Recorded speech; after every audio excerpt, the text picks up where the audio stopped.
Hello बच्चों, कैसे हो आप सब। बच्चों, कल के रिवीजन लेक्चर में हमने इफेक्ट ऑफ फोर्स की डेफिनेशन पढ़ी थी।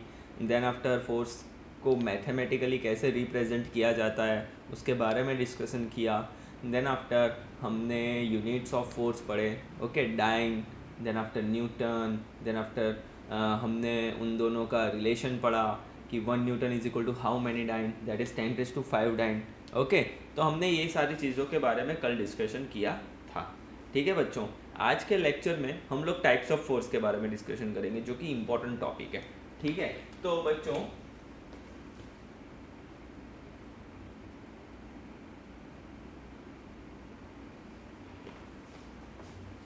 टाइप्स ऑफ फोर्स,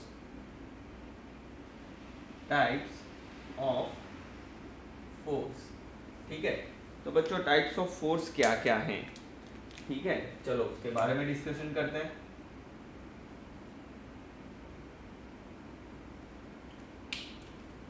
तो सबसे पहले बच्चों मैं यहाँ पर आपको बता दूंगा कि सबसे पहले तो मैं दो टाइप्स अलग से लिखूंगा, ठीक है। Balanced force and unbalanced force, ये मैंने आपको सिखाया था, ओके, मैंने पूरा क्लासिफिकेशन आपको बताया हुआ है। तो आज हम उसे वापस रिवाइज कर लेते हैं ताकि मेमोरीज मतलब रिफ्रेश हो जाए। सो बैलेंस्ड फोर्स, यहां पर होगा unbalanced force,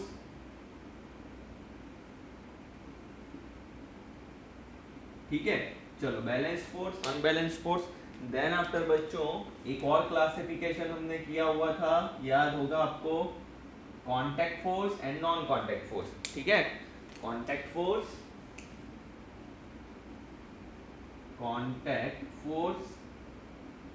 and non contact force, ठीक है। तो कांटेक्ट फोर्स के भी 3 क्लासिफिकेशन है बच्चों, मैंने लास्ट आपको प्रीवियस लेक्चर्स में बताया हुआ है ऑलरेडी, ठीक है। और वो क्या है, कांटेक्ट फोर्स के 3 टाइप क्या है, एक बार याद कर लीजिए बच्चों, टाइम देता हूं मैं आपको, ठीक है, याद करिए।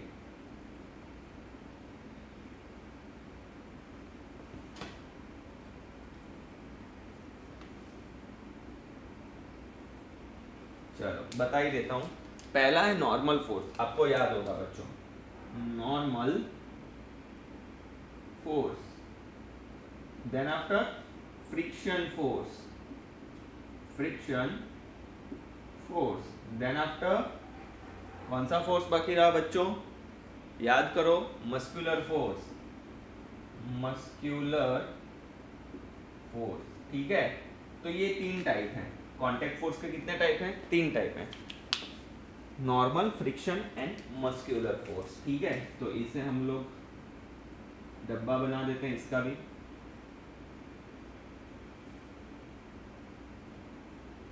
ओके। नॉन कांटेक्ट के भी कितने टाइप्स है बच्चों? 3 टाइप्स है। कौन से? चलो आइए देख लेते हैं।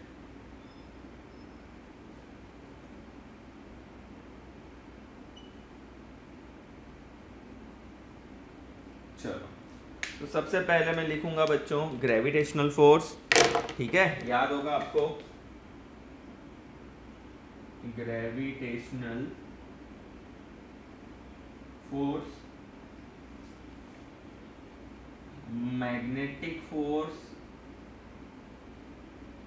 एंड इलेक्ट्रोस्टैटिक फोर्स,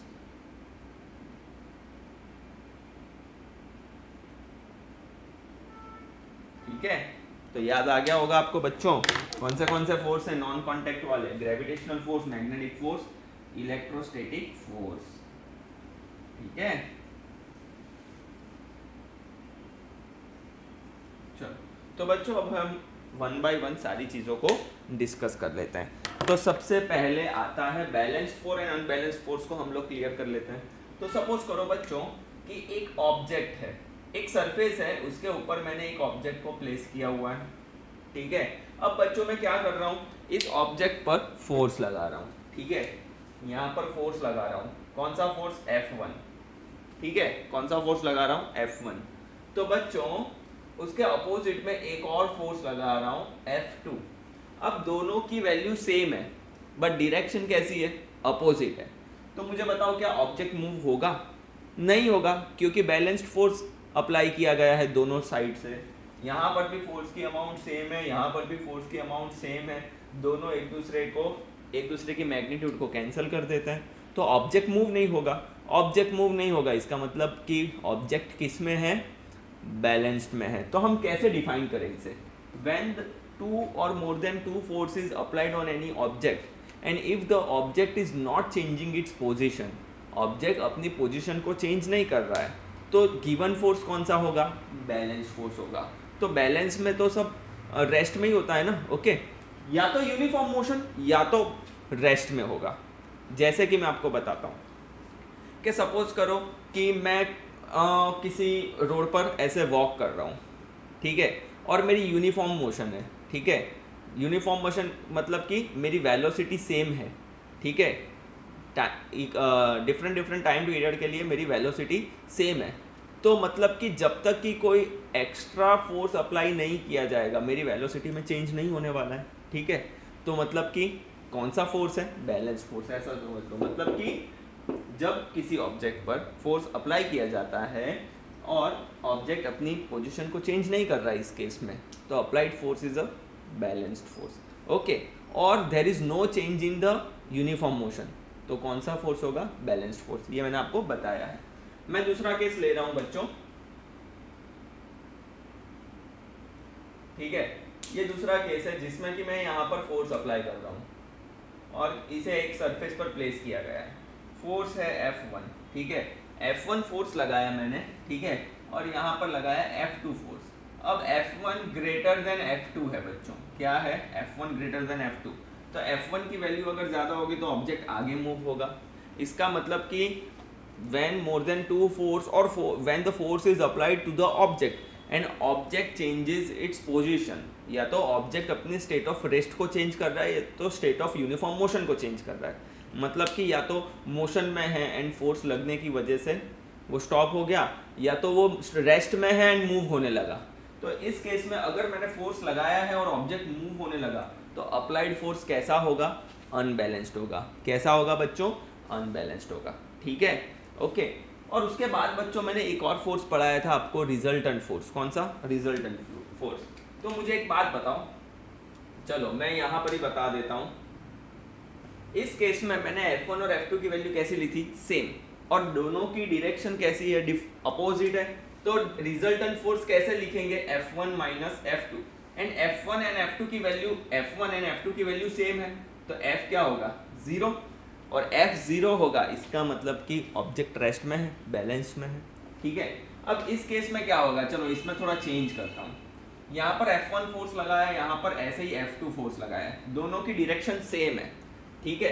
तो रिजल्टेंट फोर्स मतलब कि एक कॉमन फोर्स, एक सिंगल फोर्स, मतलब कि रिजल्टेंट फोर्स मुझे फाइंड आउट करना है, तो F1 एंड F2 को क्या करूंगा, ऐड करूंगा, F1 प्लस F2, ठीक है।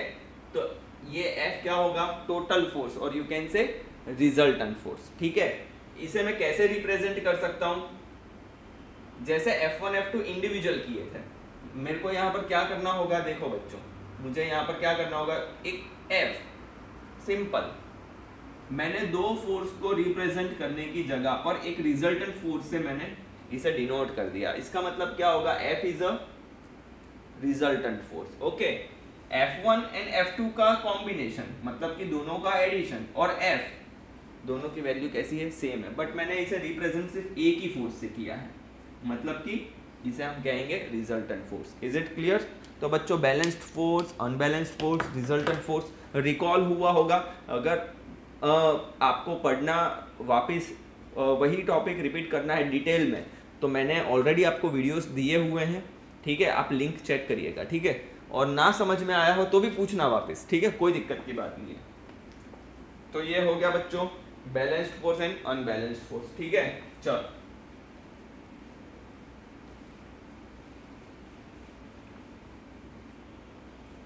अभी बच्चों मैंने आपको बताया था contact and non contact force, तो ये क्या है, contact force and non contact force क्या है, बहुत ही इजी है बच्चों। देखो, तो सबसे पहला फोर्स है नॉर्मल फोर्स। नॉर्मल फोर्स समझाने से पहले मैं आपको friction force and muscular force समझा देता हूँ। तो फ्रिक्शन फोर्स क्या है, समझना ध्यान से। ठीक है, ये एक सरफेस है, सॉरी ये एक सरफेस है बच्चों, ठीक है। तो बच्चों इस सरफेस पर मैंने एक ऑब्जेक्ट को रखा हुआ है, ठीक है, इस ऑब्जेक्ट को रखा हुआ है, ओके बच्चों। अब इस ऑब्जेक्ट पर रखा, बाद में मैंने यहां से एक फोर्स अप्लाई किया F, ठीक है, मैंने फोर्स अप्लाई कर दिया F। अब बच्चों फोर्स अप्लाई करने पर ऑब्जेक्ट मूव नहीं हो रहा है, ठीक है, object is not moving on applying the force, ठीक है। इसका मतलब कोई ऐसा एक फोर्स है जो इस ऑब्जेक्ट की मोशन का अपोज कर रहा है, और वो कहाँ कर रहा है, इस सरफेस पर कर रहा है। तो यहाँ पर बेसिकली क्या लग रहा है बच्चों, फ्रिक्शन। बच्चों हमने फ्रिक्शन स्टार्ट किया हुआ है, ठीक है, उसमें मैंने ये चीज बताई हुई है। तो फ्रिक्शन फोर्स कहाँ पर लगेगा, जिस डायरेक्शन में फोर्स लग रहा है उसके अपोजिट डायरेक्शन में फ्रिक्शन फोर्स लगेगा, फ्रिक्शनल फोर्स, ठीक है।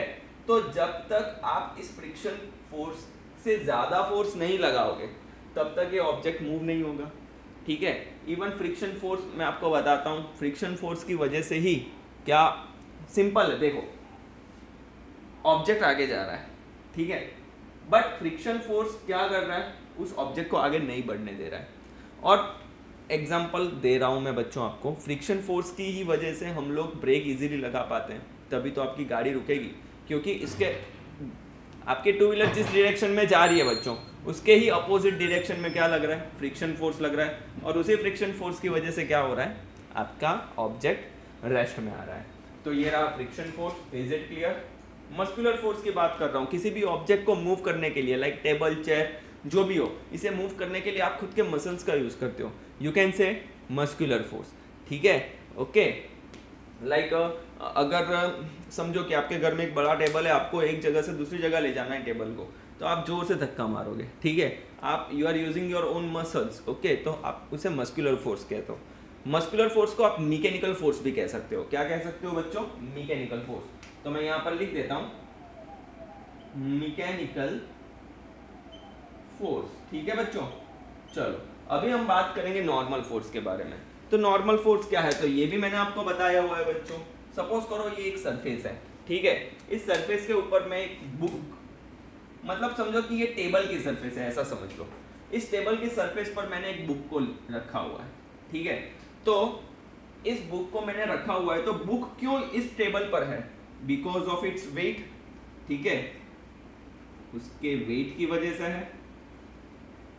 बट ये बुक क्यों यहां पर प्लेस हो पा रही है, बिकॉज एक और फोर्स लग रहा है जो कि अपवर्ड डायरेक्शन में लग रहा है, उसे हम कहते हैं नॉर्मल फोर्स। क्या कहते हैं, नॉर्मल फोर्स। मुझे एक बात बताओ बच्चों, जैसे कि ये मार्कर है, ठीक है, इस मार्कर को मैंने मेरे हाथ पर ऐसे रख दी, ठीक है, तो मार्कर नीचे की ओर, मतलब कि मेरी हाथ की जो सरफेस है, जो कांटेक्ट सरफेस है, वहां पर नीचे की ओर फोर्स लगा रही है।